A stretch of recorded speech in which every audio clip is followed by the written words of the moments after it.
creek. Walk 'em up and down in the summer heat. Same old boy changing like the seasons. Country kid turning to a town right heathen. Country kid turning to a town right heathen. Hey everybody, welcome back to Old Man Van Running. Here again in the Old Man Van Cave, the Old Man Van Castle. So I hadn't done this yet, and it's about time I do it. Today I'm going to give you my shoe rotation for the Boston Marathon training block.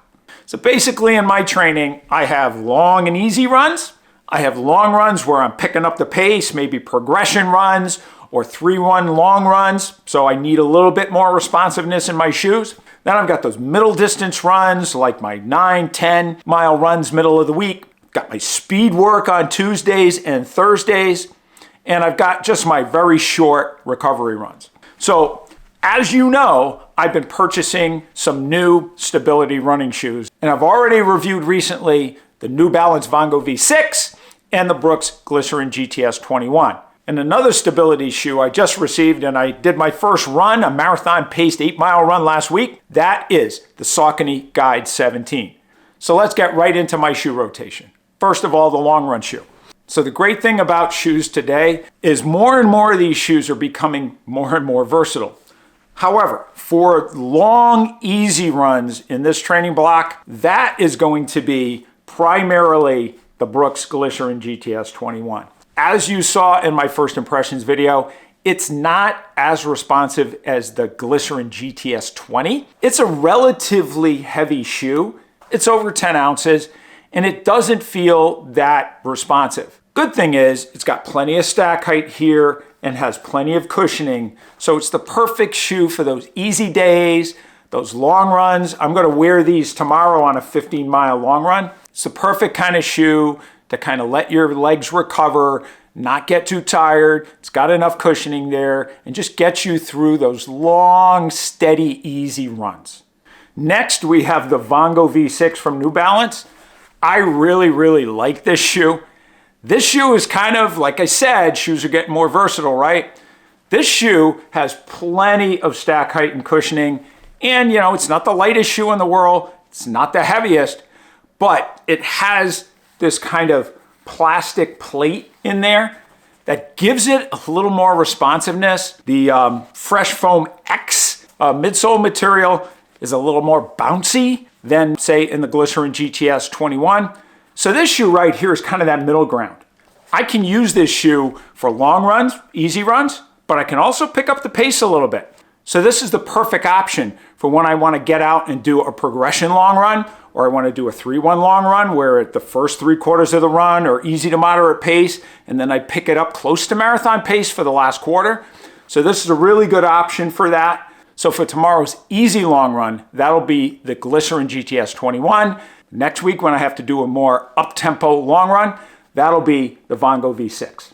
Next, it's the shoe, kind of the do-everything shoe, a good shoe for medium distance, short distance, pick up the pace a little bit, run slow. Regardless of what you want to do, you can do it, and even throw in a long run with it.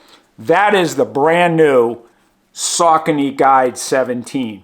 The Saucony Guide 16 was a little firm, the 15 was a little firm. This time Saucony's added more of the Power Run foam here, and also they've changed their stability features so you don't have that really dense midsole material on the medial side, which is basically a medial post. So instead of doing that, they have more prominent sidewalls so your foot sits cupped in there. So basically what you have is a shoe with more cushioning, more stack height, a less firm feel, not the softest shoe in the world, but plenty soft enough to get you through most of your runs, and it's light enough that you can pick up the pace. So I'm really looking forward to doing those 8-mile runs, those 9-mile runs, and 10-mile runs in this shoe, and I'll probably throw in a longer run as well. So this is a good all-arounder right here, the Saucony Guide 17. Now when I get to track runs, right, interval sessions, some of those faster tempo runs, that's where I'm going back to one of my tried and true shoes. That is the Brooks Hyperion Max. Now, the Brooks Hyperion Max is not a stability shoe, but it is a stable neutral shoe. I really like the original Brooks Hyperion Tempo. I still have that and still will use that shoe as well. Basically, the Hyperion Max just has a bigger stack height of the same foam, and so you got a little more softness to it, but you still get a real nice responsive ride without a carbon plate. So I really enjoy this shoe for tempo runs, and I will take this shoe on the track for those 800-meter intervals, those 1-mile intervals, 1,200-meter intervals. Those types of runs, I will use this shoe. So this is my kind of speed day shoe. Next, we have kind of like a hybrid shoe. Could be a race shoe, can be a long run shoe, can be a long run fast pace shoe. That is the ASICS Super Blast. Again, not a true stability shoe, but a very, very stable neutral shoe. And some folks even call it a stability shoe. This has a huge stack height here. I'm getting a lot of good use out of this shoe. I really enjoy it. It's very responsive. So this is a shoe that kind of fits right in there. So if I want to go faster on the long run than say I'm going to use the Vongo V6 for, it's probably going to be this shoe. So that's where I'm going out on a long run and I really want to get close to marathon pace for most of the run. This is the shoe I'm going to use. That leaves the race shoe. Not really sure what I'm going to wear for Boston. For the Marine Corps Marathon, where I qualified for Boston, I wore the Saucony Endorphin Pro 3. Then for the New York City Marathon, I wore the Hoka Rocket X2. I am really considering purchasing the Endorphin Pro 4 from Saucony. Now, if I purchase that shoe, I'm going to test it out, and then that may be my Boston Marathon race shoe. So stay tuned. I'll let you know in the next couple of weeks if I'm going to pull the trigger on that model. So that remains to be seen. However, the Endorphin Pro 3 would be a perfect option. Also, the Rocket X2 would be a great option as well for me.